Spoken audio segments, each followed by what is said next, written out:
Welcome to the Stogie Geek Show, episode 95.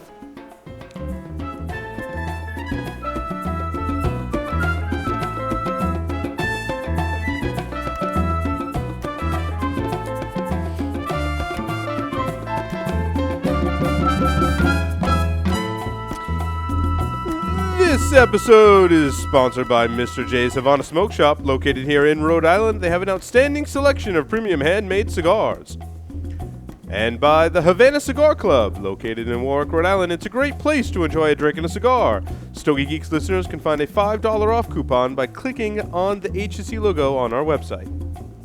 And by Debonair Cigars. Visit stogiegeeks.com/debonair for a list of retailers who carry Debonair. Buy some today and get a little more Debonair. And by Ocean State Cigars. Try the J. Grotto Series cigar, including the Connecticut Shade Silk and limited edition J. Grotto Reserva lines. Visit them on the web at oceanstatecigars.com. Hello, everyone, and welcome to this very special edition of the Stogie Geek Show. I'm your host, Paul Asadorian, joined by some of the regular cast and crew here at the Stogie Geeks, including to my right, Mr. Stogie Santa. Good evening, everybody. How are you doing tonight, Stogie Santa? I'm feeling great. Yeah, excellent. We got our bourbon going on. Oh, yeah. We're stealing some of Mark Jr.'s bourbon. He couldn't be here with Mark us. who? Yeah, so we decided to drink his booze. You snooze, you We're lose awesome with the friends, booze. right? Oh, yeah. Mr. Will Cooper's on the lines via Skype. Welcome, Will. Greetings, everybody. We have two very special guests in studio. Starting with Mr. Paul Joyal, who all of the Stogie Geeks listeners know and love, as well as our other guest as well. Both making reappearances here on the show in the new studio for the first time. Mr. Paul Joyal, welcome, Paul, to the show. Hello, how are you guys? Doing fantastic. And on the other side over there, Yes. Mr. Phil Zanghi is here in studio. Good evening. Yes, everyone. special guest. Representing the very nice Debonair banner that we were displaying in the back. Very nice. Phil, welcome to the Stogie Geek Show. Welcome back, and I'm glad you were both able to join us in studio. This is a truly joyous occasion. We've got some folks here producing billows of smoke from the live viewing area, which is awesome. We got tuna can horn. Very, right? very happy to see that. Props to our live studio audience. Tuna can. Thank you very much, guys, for attending. And we're smoking this evening the First Degree. First degree. Which, Phil will tell you more Right. about that. Well, that's, we'll you have learn. to pay attention to find out about this cigar. That's right. That Doesn't cost a lot This to pay is my attention. second one. It's really, really good. But we'll talk more about it. Right. Let's see. Mr. Paul Joyal. Why don't you tell us a little bit, bring us up to date with your line of cigars, maybe for new listeners of the show. Give us a kind of a rundown of your regular lines of cigars, and then some of the things that you got coming up soon. Well, the first line that we started out with 4 years ago was the J. Grotto Select. It's a Honduran Habano wrapper, but about 1 year later, we released the Reserve, which is had a Criollo 98 wrapper, Criollo 98 binder, some Honduran and Nicaraguan Ligero in there. That cigar was a much more powerful smoke, I would think. It was very, very full-flavored, but a well-balanced, medium-bodied cigar. Our newest creation was the J. Grotto Silk, which is about 18 months old. The one thing I did not have was a mild cigar. And I just didn't want a regular mild cigar. That's why the wrapper, it's a Connecticut wrapper, but it was grown in Ecuador. And in my opinion, my humble opinion, I just think it's absolutely the most flavorful mild cigar on the market today. And we do have a line extension on that. For about a year, I played with this. We toyed with coming out with a Lancero on that cigar. Well, and you say toyed with, but you gave some of us samples in the past year of this cigar. And you got a line of shit for that. we made, I think we made maybe it was just about 100 that I had for myself and gave them to friends. And, I mean, they just hammered me. Everybody liked it. Everybody loved it. Stogie Santa was against me coming out with it. He said, I just don't see doing a Lancero in Connecticut. So what do I know, right? But they just keep hammering me, and I go to stores, and they say, why don't you have a Lancero? So Lancero has made such, in my opinion, my store, big resurgence here. But a Lancero Connecticut, there's not that many on the market. I question. Well, I just want to bring Phil into this. Now, Phil, you're traveling probably more extensive than anyone in the room. Do you find the Lancero Corona smaller Vitolas more of an East Coast thing as anything else? I do, honestly. But honestly, I've seen a huge resurgence of it. Because 2 years ago when I was getting going, everyone said, no, that's the only people that like those cigars are the owners of the stores. No one buys Lanceros. They sit here. But now I see them really picking up steam. And when I brought the Saguita out, I did it as an economical for the Northeast because of the cold weather. Right. And it's just gone crazy. And I mean, I think people want a smaller stick with some power to it, you know? Okay. And the second question I got for you, Paul. So what is you segue to this, but I just want to make sure. What was the key ingredient or the driving force to bring out that Lancero and the Silk? It was just a number of friends and a number of store owners. I probably smoked maybe 10 or 12 of those, gave the other 90 out. And it was just customers from my own store, which they would have been brutally honest with me if they didn't want it. And they were just hammering me constantly. God, look what Jason Semino did with me. Yeah. I mean, he was on me constantly. And finally it was like, you know what? Why not? I mean, the cigar was incredibly balanced. I mean, it had great flavor, and I do see that. I think we're getting away from the 60, 70, 80 stuff, ring gauge a little bit. I mean, nothing against that, but it seems there's a big resurgence. You've seen it with your Petit Lancero and a Saguita. I see it in your store, and it's amazing. And it's amazing how many. It's like, well, I don't know. We sell Lanceros in our store. We sell a ton of them. Well, your extension to the Reserva line with the Lancero was hugely popular. It's one of my favorites in your line. Yes, it was. We came out with that. We came out with the Lancero. There it is. Scoop's got it. Came out with that Reserve Lancero, and those are just boxes of 10. It was an easy buy-in for the retailer. But we've just, between different bloggers, you guys love the cigar, and it's been accepted incredibly well. In fact, Cigar and Spirits magazine in the recent issue that just come out just gave it a 94 rating. It was the highest rated cigar in that publication. And we're close to being out again. And something that was going to be a limited one-time production, we're on our third run on these things. And we just keep getting more and more and more. It's amazing the cigar geeks, how much they love the Lancero size. Absolutely. In manufacturers that have come out with even limited runs, I noticed that they're gone, like instantly. They're gone. They go.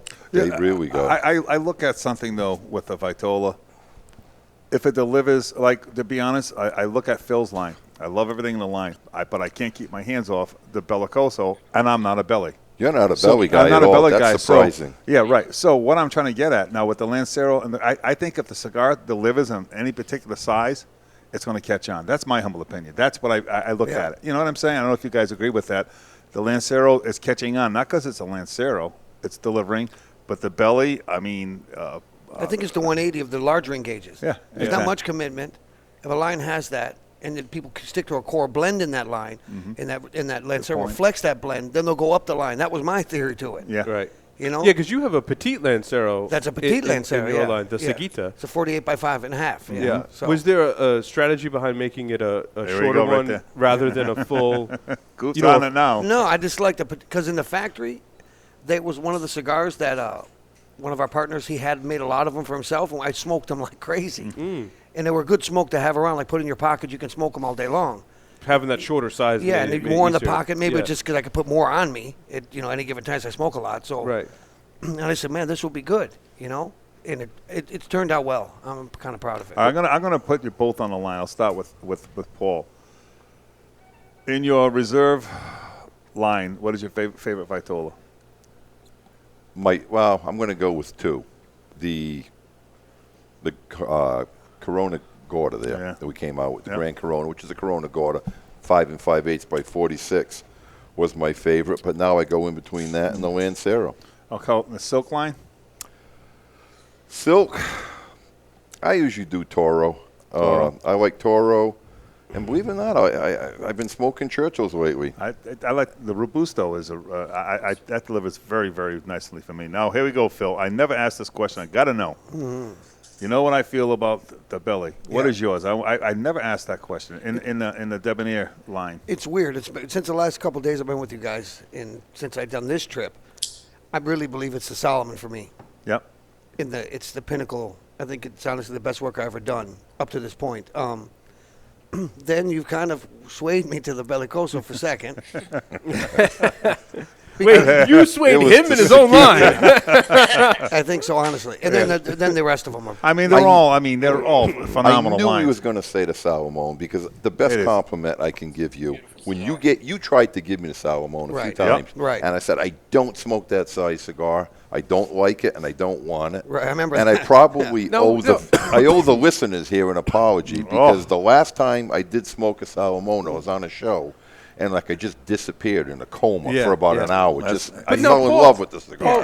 Paul, why don't you like the Salomon size cigar? Is it the shape or the too big? Or? I just don't smoke stuff that big usually. Yeah. It's not the shape. It's just the size. It's such a big cigar. And that's what I'm saying. That's what you get to. You see what I'm getting at now? You won't smoke it, but it delivers. Oh, it was a powerhouse. But you know what's interesting? Look at what's happened in the last day or two when Phil was down. Look at the sizes that sold. They all went. Yeah. Robustos went, Toros went, Saquitas, First Degree. The First Degree blew out. Yeah, that blew out. Well, because they all deliver a slightly different experience. Yes. Oh. And it depends on what you're in the mood for. Absolutely. And I think that's really the telltale sign of a really well-developed line, right, is having that different smoking experience between all the different sizes. Yeah, the core blend, it varies amongst size. It does. And but I mean, honestly, guys out there here, I mean, it's exacting what I put in each one. The percentages of each. The blend itself is true in all the sizes, but they reflect different. It's amazing. I will say in the Salomon size of cigars in general, right, I tend not to gravitate towards that size because I tend to have a tough smoking experience. Getting around that bulb and a lot of the ones I've smoked can be tough, you know, and then the whole transition is tough. The right way, but Phil, your Salomon, the smoking experience, as I like to call it, is phenomenal. It's an easy cigar to smoke. The same thing, Paul, with your Lancero, too. A lot of people won't smoke a Lancero because they smoke it too fast and it gets too hot or they have tight draw. But Paul's cigar has a great smoking experience, and that's something that I noticed between both of your lines that I really enjoy is that smoking experience. Phil said something yesterday that kind of caught me a little bit, and I hadn't really thought about it. And you remember we were discussing what goes into each size and what his thought process was? And you told me how difficult it was, if you want to touch on that, on how difficult it was to do the Salomon, to get that to get it right. To get it to reflect what I wanted to get out of it, because there's so much tobacco that goes in it. It's so big. And the problem I see with Solomon's that I faced when I first launched it, because that was the one I launched first, where everyone waits years to launch it. And I came out with a limited edition. That's going to be gone, and then I came out with a Bellicoso, which no store owner even wants, and then a Robusto, which everybody wants. And I sold all the Robustos out, and thankfully, I think why the Bellicoso has become so good is that it sat so long. I mean, it's at a year and a half, more above and beyond. But the Solomon, it was very exacting. The bulb, like he says, has to be rolled, and I finished the bulb. The bulb is not cut. Mine always goes to the end of the mold, and they finish that. It was a pain, but I knew that was going to be, if I could do that right, it would really set me apart from everyone else, and it worked out good. And it's my favorite cigar. I mean, I got to quit smoking them. I mean, we don't have many of them. Yeah, yeah, right. Well, it's a good half You're hour. getting high in your own supply over there, Phil. That's the problem. It's a good half hour. Speaking of supplies, They hide them in the humidor. They move them all the time. They really like the shell game with me. Where were these? No, you packed them all. I'll tell you, it's so funny at the store. I have a list of about 25 deep from customers who didn't smoke the cigars. Can I see the box for a minute, please? The Salomon box would be even better, yeah. Take a look at the artwork. Yeah, that's a great point. I don't think we've ever seen a debonair box on the. Yeah, look at this. Oh, get this out of here. Look. Are you holding it upside down or no? Upside down. Upside. Okay. Give me a break. You want me to hold it? You know something? My patience is wearing thin. I'm old. So anyway, take a look at this box. I've got a list of people who don't even smoke cigars. Wanted to know. That camera one right there. Yeah. They wanted this. Look at the artwork on that. Phenomenal. And I kid you not when I say a list of people that want that box. The box, every box we went through. Take a look. Look at the inside. Can you see that inside artwork? Yeah, hold it up to that camera right there. Yeah. That is beautiful. We're gonna zoom in. That is, I mean, from That's the beginning to presentation. end to label to That's everything. presentation, my friend. That's what Debonair is all about. So, what I want to segment into next, Paul, you got some really interesting breaking news that I want to be first Stogie Geeks to really. I spoke about it very sparingly. You're the one that's going to be doing it here, so I want you to bring forth what's coming down. Well, I've had a relationship with Phil now since, last July. Last July. Does Liz know this? Wait, no, relationship, not relations. Not Now you got to ruin it. It was going to be beautiful. I did not have sex with that man right there. No. I want that clear No, right that's now. I just did not have I sexual did not relations. have sexual relations. I was I all did not have excited. It was sexual like he was being like, it was like. But Is that my Salamone or yours? Are you guys holding hands over there? well, Please keep Okay, it. let's keep it clean. we have become partners, I guess. This is the X-rated show. But as you know, I've been Anyway. carrying the Debonair line. Phil talked me into trying his cigars at the show. At the time, I wasn't looking for a ultra premium. I did not. He had the sizes that I wasn't looking for, Yeah, pretty much. and he just Didn't make any difference. He We just fell in love. He basically sucker punched Mark and I. We just fell in love with the cigars. I remember Mark looking at me the next day and saying, "Is this cigar as good as I think it is?" And it was like, I don't know. We better go back and get some more. And it was the same. So it was Mark the same comes over, thing. hey, buddy. You want to be my friend? We have had great success with the Debonair line.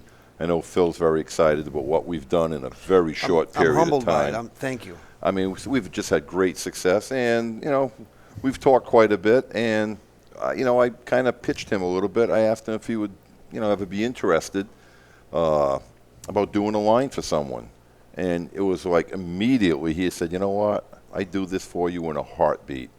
I mean, Absolutely. I'm just, with the success of the Debonair line, I just felt it was a natural, perfect fit for me. Actually, Stogie and I had gone down in last November. Yep. Worked with some blends with him. It was an incredibly exciting time. It was a good time. We had a great time. We're still, and we finally, we've come up with a blend that I am just absolutely ecstatic about. We're gonna just, go with the Debonair style, Yeah. the Debonair quality. And we're going to be releasing this at this year's trade show. I've had a lot of calls for a Connecticut broadleaf. Everybody wanted Maduro cigars, and I've always liked Connecticut broadleaf. We wanted to go that route, and the cigars are in manufacture now. It was so cool. Phil shows me pictures of the rollers rolling my stuff right now. Yeah. It's so exciting. We smoked the final blend a couple weeks ago, but now we have to put them down. They're going through a Yeah. little bit of funky period. Yeah, the sick period. And they a go little through, sick yep. period. But That every cigar goes through. I mean, the cigar. I mean, Phil, I just believe I'm just still on made that me side. the Still on that absolute side. best cigar. He gave me the same quality that he has. I would expect nothing else. It's in the main Debonair house. Yeah, It's in the main Debonair house, and it's just, like I said, the cigars are just fantastic, and I just can't wait. It's going to be called the J. Grotto Anniversary Line. Yeah, do you want to talk about any more details, or do you want to wait till we do No, the show with you on that? I think Well, I think what's some good details. I think like good Scotch or bourbon is a story behind it, and I think this story is really, really interesting. If you can just slightly touch about the band and the story behind it, if you don't mind me asking that. Oh, I Okay. thought we were going to wait till we did the show at your house to talk about that. Oh, are we? I'd keep it. It's up to you, Paul. It's up to you, Paul. It's but up to you, Yeah, Paul. okay. Well, tell All you I what. can say- All I will say- Next show, you will find out what's going on. How's Stogie that? Geeks listeners, we're going to do a show at Paul's house, which Wow. it ties right into the whole story behind the cigar. Right. And I won't say any more. My but bad. We're going That's to do a what whole show. happens. We're all going to smoke the cigars and learn more. But Paul, if you want to give them a little teaser to that. How's that? the only I thing, got to like I mention. said, it's going to be a Connecticut broadleaf, and Good Havano cigar yeah, with broadleaf on it. And Broadleaf. early American elegance is what we're. Okay, how about And how's Vitolas? this for some expertise? It's going to be some Dominican and other Central American fillers. There you go. And we'll leave it at that. Bam. Okay, I mean that's some really breaking news that we're Absolutely. talking about. Okay, I want to talk a little bit about what we're smoking right now.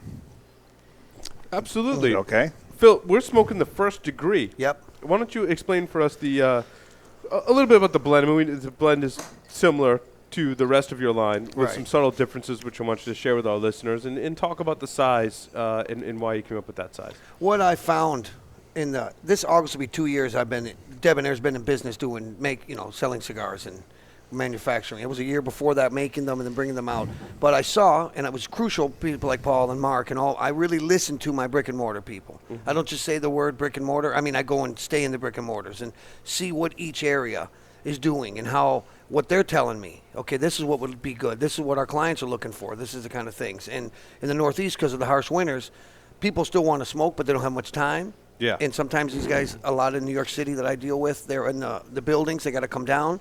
So I made the First Degree it's a true blend of the exacting Debonair, but I made a Petite Solomon because my favorite one is the big one.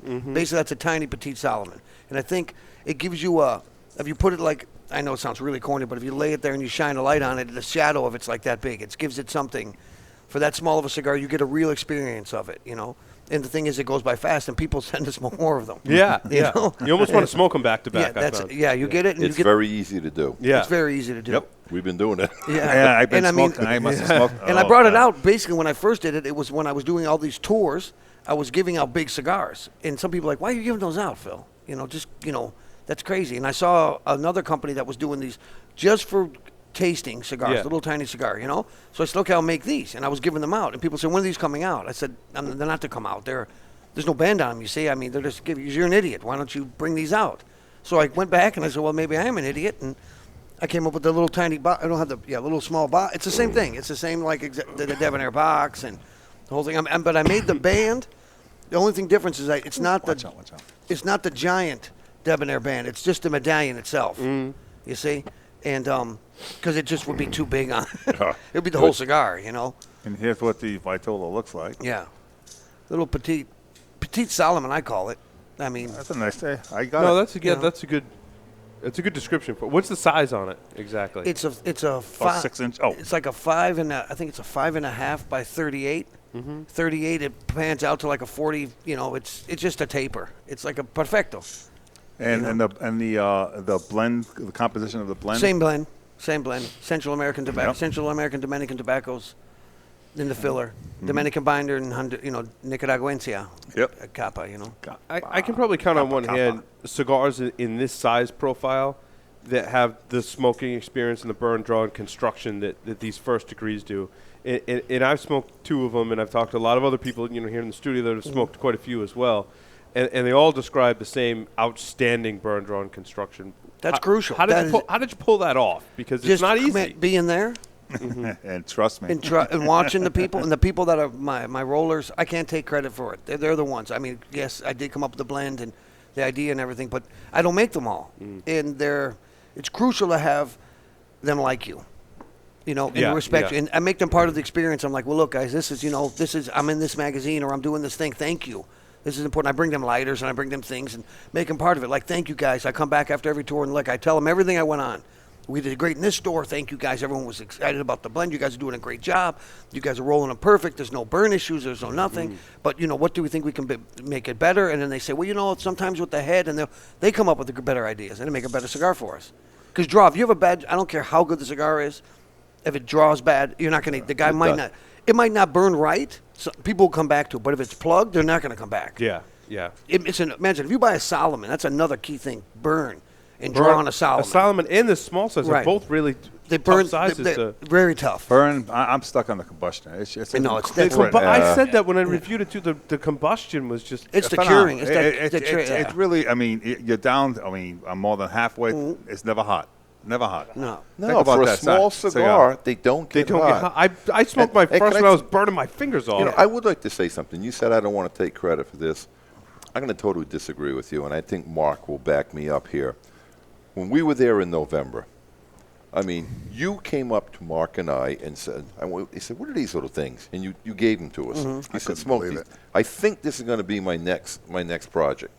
And you were like really high on these, and we were smoking. It was like, God, they're good. But the point was, when we were in the factory, when we were in the conference rooms, blending, I mean, there was Nurka there, Jean-Michel. Jean-Michel, Pedro. And did Yeah. you see the respect that they had for Phil? I mean, there's a passion in that factory and it starts from the top. It does. And it works its way down. The passion and the commitment. They feel they are making the best cigar. They know it's an ultra premium. Right. And God, That's our thought. Ultra premium people. No, Yep. and I got to thank Danny Sinclair, my partner, which believed in me from day one. Nurka Reyes, which is Gusto Reyes' daughter, now that runs the factory. Sharp Girl. She's really Young really, girl. I'm proud of her. She's done great. Jean-Michel Louis, is the marketing manager that helps immensely. Sure. And Pedro Almonte, which is crucial to my success. That young guy he's like my apprentice or whatever you want to say. And this guy, young he's kid, on it. sharp kid. Wasn't Sharp, he, Pedro? on it, work, and they love it. And I see it. And it makes me happy because I'm just this way. I mean, I'm going to get it done no matter which way. I thank God I have people that help me. But I will do. A lot of years I did it on my own, you know, and it was a daunting task. But now We talked about that yesterday, the importance of having people with you to help it's you. so It's crucial, you know. But they're in it and they buy into it, you know. I know what we ought to do. We ought to ask listeners. What we ought to try to do is maybe even go down to Phil's factory and put that on Stogie Geeks. Do a little Skyping thing with that. Where his factory is phenomenal. You've got to see it. It's real clean. Not clean. He is anal about that. It's That's amazing. why me and Mark get along so good. Yeah. You both have that little like ADD cleaning kind of Absolutely. thing, don't you? Oh, everything No, has there's a hand spot. cleanser everywhere on every station. It goes in your mouth. I mean, I've been blessed to be able to be in the tobacco industry and not be a Latin and not have a family heritage that would put me in. I just got in, and I loved it so much. I just you know, like if you just keep showing up, they'll finally accept you. And I moved down to these places and I lived there, so I just became part of the fabric of it, and they became good people with me. All the great, and that's Placencia. I mean, some great people I've been around, and it just I showed that that's what I learned from those cats, and those guys are like, you know, they're here every day. They're up at 5 a.m. It's not no glamour. There's no glamour until, you know, later on people want to be glamorous about this. This industry is. I mean, I'm a farmer. I mean, we're farmers. I mean, in the end, we grow all our tobacco. Do you have overalls? I do, actually. Okay. A Debonair logo on it. Phil, the thing I noticed when I smoked the Saguita, for example, and even some of your other sizes, I noticed a couple of things in comparison to the First Degree. One was the First Degree seems to me to be not as strong. Strength profile seems to be a little lighter. Yeah. I mean, not that it's a light cigar, but it's a little milder. And also the flavor profile was different. For example, you said Stogie Sen. You nailed the flavor on one of the flavor components of the Saguita as floral, and I definitely got those floral notes. Right. But you don't get that from the First Degree. What were some of the leaf changes you made to make this First Degree? The First Degree is the exact blend, okay? But in the Saguita, I dropped the Seco. That's it. That's why. That Seco is And that's the just sweetness. that one difference. That one difference. But that's small of a size because when I did blend that Saguita, that was going to be the front runner to get into the stores because my stuff is expensive, you know, and it's expensive to make. So once I talk to people, they realize that. And some people say, you know, this is an expensive cigar, but that's what they smoke it. It's worth every penny. I mean, I know that sounds corny, but that's what I've been getting. But I said, okay, I want to get a cigar that people will buy to try because a lot of time people don't have much money. And I mean, the economy, all these things come into play, you know. But when I smoked it with that exacting blend, it was too light for me. I didn't think it had the impact that I wanted people to get. I wanted them to get that real debonair earth strength, oil, fat, prime rib taste. Charred meat is what it's called. Yeah. That you get in the bigger sizes, but you won't get in that Petit Lancero when I went with the Seco in it because it blended it too much. So, but what you get is you drop the floor and you get all meat. That's what you're going to get. You're going to get a good kick. And I mean, people like it. And they one thing with that, they burn right.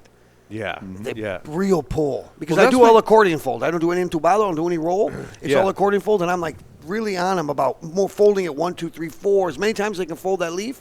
So when there's more chambers, there's a giant air filter. Combustion, air, oxygen, flame, the oil, everything. Right. You know, that's what you want. A lot of smoke, you know, for a small And cigar. I try to encourage consumers that will come to me and say, well, it's too expensive or it's $1 or $2 over. And I'm like, dude, I'll pay the $1 more, $2 more if it's gonna burn right every time. right. Ask Stogie saying about my issues with combustion. If there's a bad cigar in your bunch, it's the one that I picked up. We call it the Paul factor.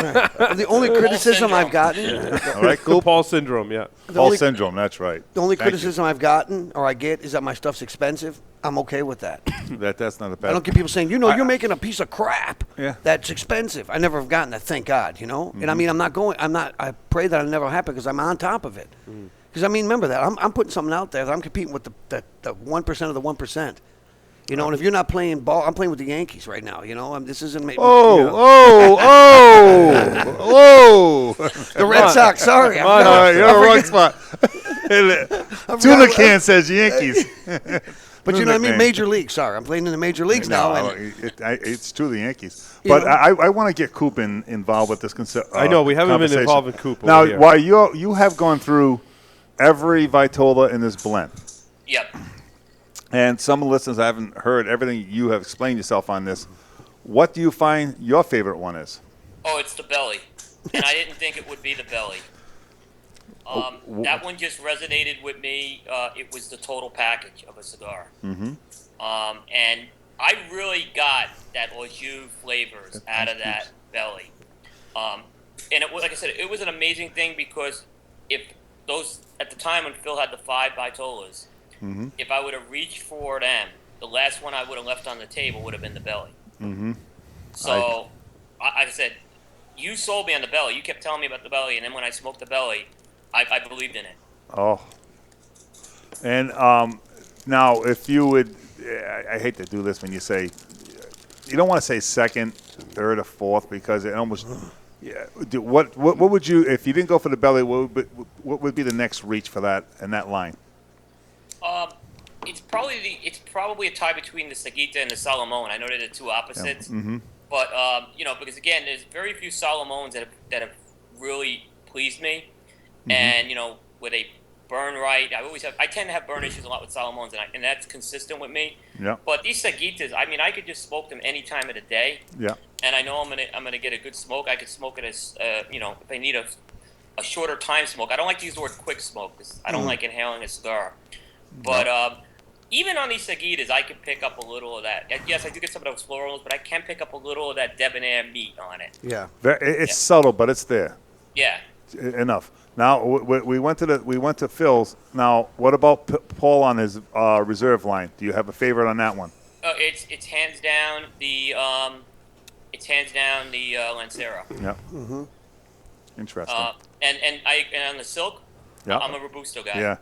That on that, Robusto so I'm just agree with you on really, you know right what out of the box. It just One what of you the want. things, and we were talking about combustion earlier with Phil's cigars, and the combustion rate on that silk is, I think, what happens. We've got a double binder on there. There's a Criollo 98 and an Indonesian binder. A little more expensive to put an extra binder on there, but it slows the burn ratio down, and it never gets hot and just delivers a ton of flavor.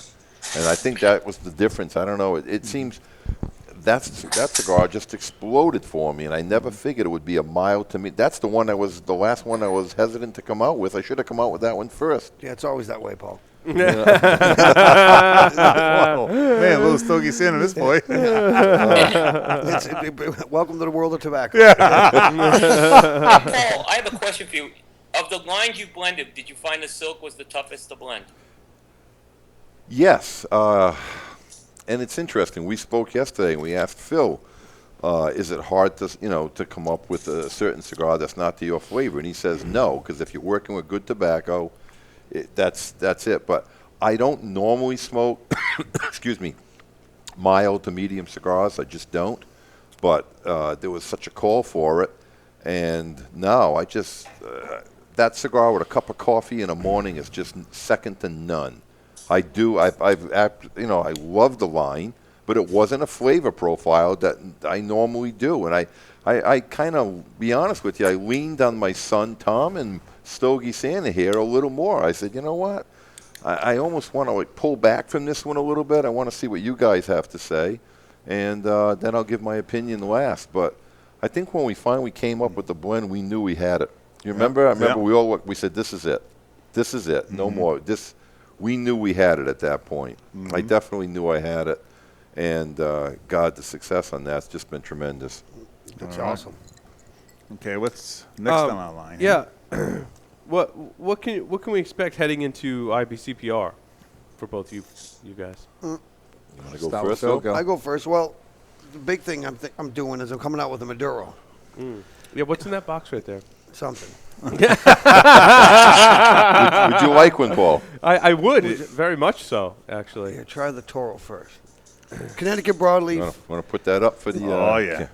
natural sweat, forced sweat, really cured. Yeah. Phil, I mean, Now listen to what he's saying about like, sweat. Are Mark and I not here? Or, There's some of your sweat in this, Phil? Yeah, I'm absolutely. excited now. Okay, in tobacco, the terms of curing and you aging, in the pilon or in the bulk, it's called sweating. You naturally sweat it. It gets up to a certain degree. You flip the bale, the bulk. You flip it again. You bring it up to degree. You flip it again. You air it, and that's how you get the curing of it. That's how it gets even color, which you see in the wrapper and in fillers, and the veins that are like a little more pálido or a little more what would you say? Not like light colored. Then they turn dark, and that's the whole even thing. What we do in the broadleaf, you can hold way more heat on a bale. You can bring it up to 50 degrees or 30 degrees more than you can normally do because it's so strong, and you naturally sweat it to a degree. And then when I'm done in the end, I do the last 2 sweats. I do them by forced with the alchemy thing. Low temperature steam and distilled water, and it gets it that dark, rich taste. But then it keeps the sugars in it, and it keeps the oils in it. And it's the same core blend, same binder, same fillers, but just a different wrapper. And you'll tell me it's debonair, but it's different. It's definitely different. It's totally And what different. and what is the wrapper exact? What It's kind of Maduro? Connecticut River Valley broadleaf, Okay, real deal. thank you. And I just get raisins. I don't know. It's real. It's a sweet broadleaf has its own unique characteristics to it that are just amazing. Honestly, it's a good American tobacco. Which one did you smoke yesterday, Mark? Did you smoke? I didn't smoke The anything. belly? Nah, you. I've been smoking them all week. That box got thin quick. We literally had to put that box We had to away. stash it. We had to bring that. I told my son, take it. It says, "Look, go put it in not the for other. sale per Paul." It says it on the box. It says it on the box. Not for sale per Paul. Usually it says that much less nicely than that, actually. Oh, Don't you've you seen that? You've seen touch those it. notes Yeah, before. in the back there's some with some expletives on it. Don't you touch the, Yeah. the thing. Yeah. Usually I put it down. I don't have any more. So No, Well, the reason why I made a couple of those obscene notes, and I admit it, I'll come clean on it. But Mark knows this for sure. We had one of the customers go in, and he was digging through his own stash and knocked over a private, my private stash. And I walked in, and I've got 6-year-old Monty A's on the floor broken. I've got 10-year-old Opus on the floor broken. No one, I almost died. Will, I almost died. There's like About the big one hearing about that. the box is upside down. The cigars are all over, and it was like nobody would come clean on it. And so now I leave I leave little notes. wait. I leave little Wait till notes. this develops. Wait till blow this through it. develops. The thing is now blow through it. Yep. Get that original char off of it. Yeah, you're very big on that, Yeah. right? You I don't- do that a lot. Because when you- cleans Cleans it it out. Cleans it out because I think the original Yeah. original charring of it, because you're not even pulling on it, you basically just charred the daylights out of it, and you got butane, you got things left over. Evacuate that. What a Purge it. mouthful of smoke. Yeah, on it gets this a lot thing, of isn't it? smoke.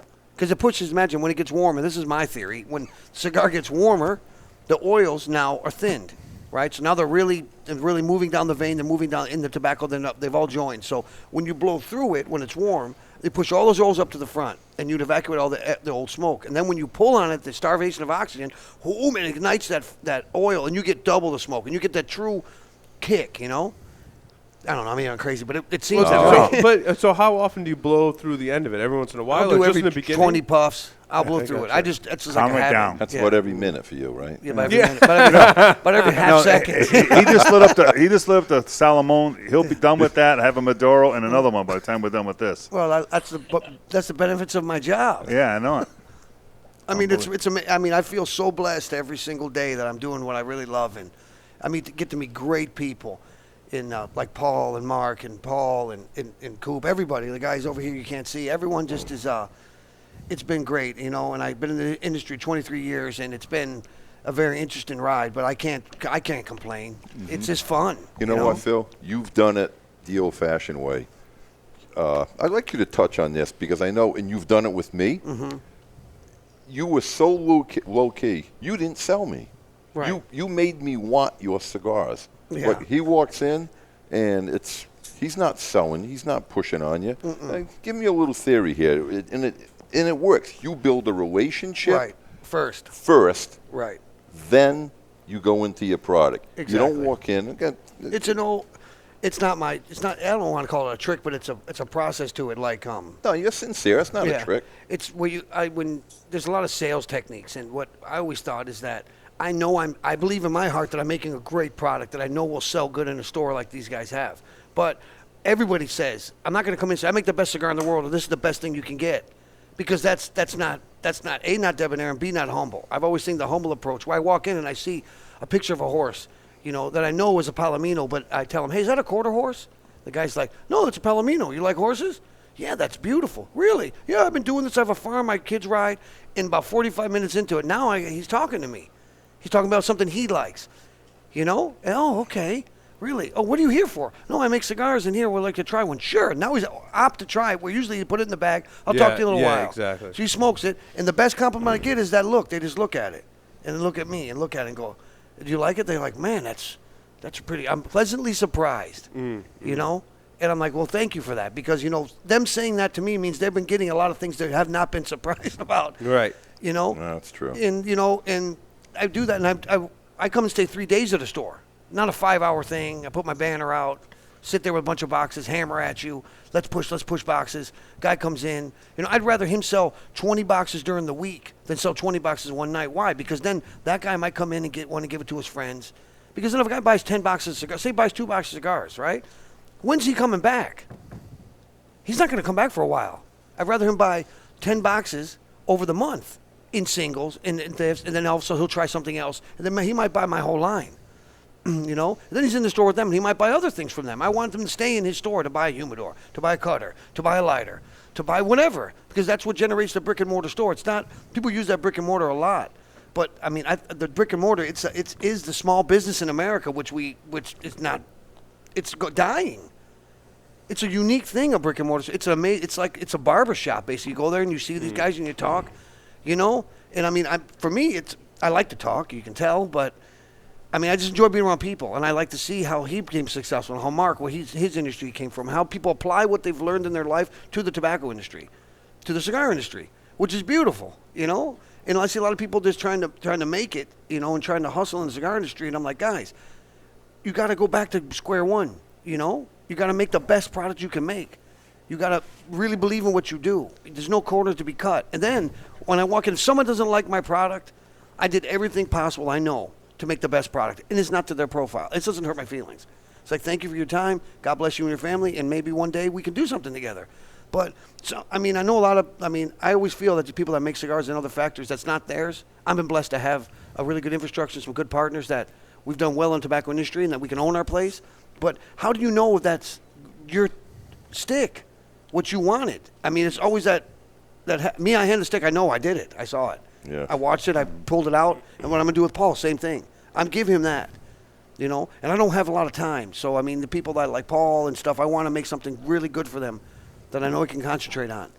And there's a lot of people that want me to do stuff, and I'm like, well, that's not but what I want to do. Everybody in your factory's there. Now, how cool is this? I mean, the people in his factory know he's with me, and they're shooting pictures to me of the rollers with my new our collaboration together. Absolutely. And the girls got the bundles of smiling, cigars. happy. There's the cigars on a table. I mean, how many people can say, that's my stuff they're rolling? I mean, that's just a one. And it's not dog and pony. And I'm a humble guy, and Yeah. it's like, that's a cool feeling. I did an event Friday night, and these people wanted my cigars. I had 200 people smoking my cigars at an event. How many people can say that? Not many. Yeah. I mean, you talk about being blessed. I feel like I'm the luckiest guy in the world. Absolutely. It's just, and I just know I'm so excited to see this stuff from the factory. It's the little things that count. It's like I came to New York a month ago? Not even. Yeah. I was supposed to bring samples. I forgot them. I called Paul. Paul said, "Did you send those?" I forgot, Paul. I'm an idiot. Okay, Phil, he wasn't mad. He was probably a little disappointed, but I wasn't upset. But then I said, look, I call a factory. They got them. They shipped them out. They were here, and so we can go forward, you know? And that's the little things where I didn't put it to the back burner. I'm running around. I'm meeting all these people. But, no, he's important. And that's all my clients are crucial important. I mean, Zach from the Owl Shop from Worcester, like one of the Debonair Man of the Year, one of the best guys you'll ever meet, Dave Garofalo up north, Kurt Kendall that has those stores. He also all these guys, you know, Eric Kilbane. I mean, there's so many great store owners, you know, they're so unique. Each one is so unique in their own way, and it's amazing how they're all in the same business. They're all selling the same product, but they're also drastically different. And it's really cool to see that. And people I think they miss that, you know? I mean, I got a newborn baby. I mean, I had this project coming up. I didn't plan on that, but it's a blessing. I'm on the road. You know, I have other businesses that I got to attain to and stuff, but I make the time. But then it's like I only concentrate in one area. And a lot of people now, from you guys, thank you, I'm getting a lot of response from other areas. And it's like I don't really have to go right now. I'm going to go, you know, but they want them and they think that they're good and you guys talk it up so much and you believe in it. You know, when I talk to you, before we do anything together, I want you to really like my cigar. And you all did, and you always said that, you know? Phil, Paul, it may sound corny, right? But for you guys, it's very much a lifestyle, right? And there's a lot of passion, obviously, behind your own cigar, and there's a lot of your personality in your cigars, right? But for the cigar smoker, how much of it is a lifestyle? For the average smoker? Yeah. I think it is a lifestyle for them as well. It's an escapism. You talk to... It's not just something you do, well, right? Listen, look at the studio tonight. Yeah. I mean, these people are not only customers, they become friends. I mean, I've got people that drive distances. I'm not their local store. And they've come in Rhode down. Island, sometimes they drive 15, 20 minutes, Paul. And that's to a come long... to your store. And in they Rhode stay Island. overnight. No, They you got pack to get a lunch. You got a 20-minute drive, and you got to get a room somewhere. You got Nate from Connecticut said, all the way up there. He said, it's only an hour. You know, in Rhode Island, that's like, okay, holiday You're in Inn. another state. But, you know, you talk to any cigar smoker, and if you've got 4 or 5 guys that they know they're getting together Wednesday night for a kind of a little mini herf, I mean, they talk about this Monday, Tuesday. It's an event. It is a lifestyle. I think as a marriage counselor, I really do, because I'd be divorced without a cigar. Seriously, it's the I look at cheapest it way as an out. ideal. I'm trying to portray an ideal with Debonair. You know, it's even above a lifestyle. It's an ideal that that the cigar is a catalyst to talk to each other again. Yes, Yeah. I agree. I believe Put that. down the phone. Put down the phone, and we're right. talking about just ignorant stuff half the time. It's funny. As you guys know, my other business is all about technology. Yeah. And the great thing is, yesterday I got to clear my schedule so I can go sit and have cigars with Yeah, you. there you go. Exactly. I have never Yes. seen anybody standing outside puffing feverishly on a premium cigar in the wintertime. It is an enjoyment. It's a passion. Unlike, if you're a cigarette smoker. It is what it is. It is what it is. You're outside puffing feverishly for your nicotine addiction. This here is a life. Let's be honest. It is what it is. Yeah, it is. I mean, people get together and they're smoking. They enjoy their time. It's a relaxation. And it's kind of getting back to the old school. It is. No, it's being Everything's talking. so fast today. Yeah. Was that Coop? Everybody's happy when they're having a cigar, you know? Yeah, that's People are exactly. fighting. Phil, have you ever been in a traffic jam and see a guy with a cigar and he's got his window open and he's got the music on and he's fine? That's me. The guy on the side of him that doesn't smoke is screaming. He's on a horn. He's trying to climb. Ken goes back and forth to Connecticut in his van, right? And what he used to say, turn around. I said, no, he's just got the music, talk show radio on or whatever, sucking down a cigar. I'm sure the other guys in the audience do the same thing. It just brings everything back to perspective. And think about it. I always say, whatever cigar you smoke, and it becomes expensive, just think what you can do, whatever your ratio of smoking is for. If it's an hour, say it's 2 hours, and it's a $20 cigar, $15. Where do you get that enjoyment for that kind of money? No. Try and go out for $15. It don't happen. It just doesn't happen. And that's the experience. That's the lifestyle. That's what it's all about. What does serenity cost? Exactly. Yeah, exactly. What to give you that piece of peace and quiet, it really is. But the question it was up. Unfortunately, I didn't bring my laptop. I want to ask Phil. You had it on there. The midnight Maduro.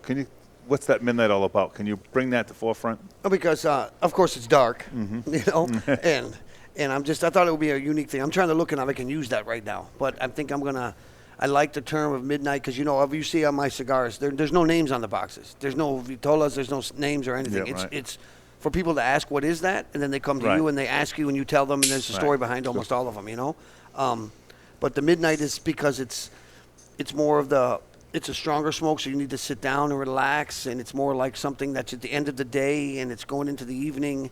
And if you see the inside lid, the inside lid's going to be another part of the story of Debonair. Now he's at the docks and he's delivering his stuff at the end of the day and getting money to go buy tobacco. And it's the ideal thing, because I always say that, I don't make cigars anymore. I make reasons to enjoy your life. And that's what I'm trying to do. And that's what I'm trying to do with Paul. And that's why I'm everything, and just trying to make it happen, There you go. Simple, but I had to check the chat room. oh, I would have helped if I hadn't. Oh, go ahead. It's a really funny comment. Phil talks like a dirty cop from an 80s movie. That's got to be turret. It was Jason from the. I think that's a compliment. Lethal weapon. Yeah. Dirty It's awesome.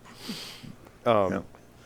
Okay, so what I want to do now is I want to close out this segment, and then we're going to go into some roundtable topics, unless you had more questions. Yeah, We're running short on time, so- okay, real quick. I just want to talk, and Phil, look, again, this is about the rum real quick that you possibly, that could be hitting stores and the end of the year or whatever. Could you give that a little run? It's an amazing rum. I think everyone's going to love it. We've won many, many awards with it, thank God. We have a great guy out of Panama doing it for us. It's just been a daunting task getting it into the States legally and going through all the things you have to go through. So Tough. Saying that, once it's in the States in a importer in Florida, now we're waiting to get set up distribution in each state because it's not simple. It's a long, drawn-out thing. But, very soon, I think within this year, we'll have it out there, and I think we'll do a segment on that, and that's okay. Yeah. And we'll have Yeah. tastings. Another time, you're right. We'll do a lot of stuff. And I think it's going to help me a lot in a lot of places. Yeah, we're gonna come back to that, some of the more lifestyle stuff that you're doing as well. Perfect. We're gonna take a short break, and we'll be right back with Phil Zanghi and Paul Joyal. Stay tuned. Don't go anywhere. And tuna can.